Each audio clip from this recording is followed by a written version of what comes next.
Samantala, pinalawak pa sa island province ng Catanduanes ang pagpapatupad ng Benting Bigas Meron na program.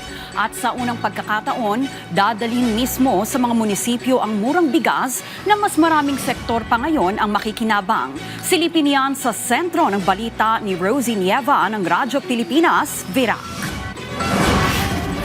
Madaling araw pa lamang ay mahaba na ang pila ng mga residenteng naghihintay rito sa labas ng compound ng National Food Authority sa Virac, Catanduanes.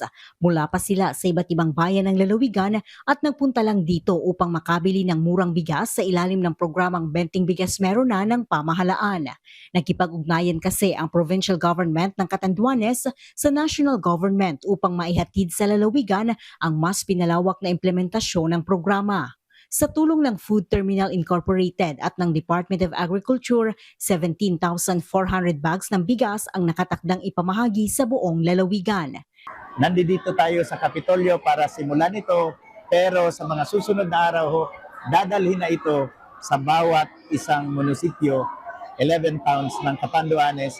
Tayo po ang kauna-unahang probinsya na magdadala ng Benting Bigas Meron na programa sa bawat munisipyo, at sila naman, yung mga mayor, ay dadalhin yung distribution papunta sa respective barangays po.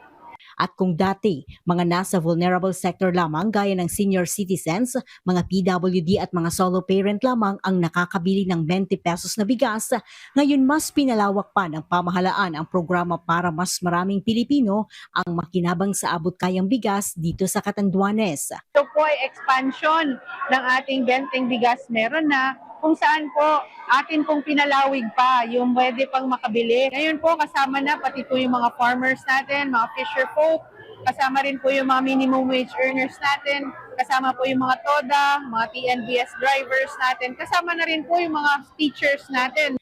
Kabilang sa mga nakinabang sa programa sina Aling Fe at Marilu na nagpahayag ng pasasalamat dahil sa malaking tulong na hatid nito sa kanilang pamilya. Papasalamat po ako sa binibigay na sa amin pong 20 kilos po sa ngayon. Malaking tulong na po yan sa amin. Kasi marami po sa maraming anak. Maganda na po yun. Sana po tuloy-tuloy ang programa po ito para po makaminos naman kami sa gutom. Salamat po sa pagbigay niyo sa amin ng murang bigas. Sana tuloy-tuloy po ang pagbigay niyo ng murang bigas sa amin. Maraming salamat po, President Ferdinand Marcos. Salamat po.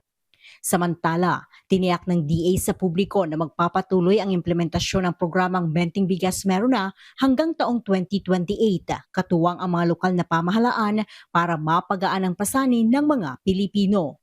Mula rito sa Catanduanes para sa Integrated State Media, Rosie Nieva ng Radyo Pilipinas, Radyo Publiko.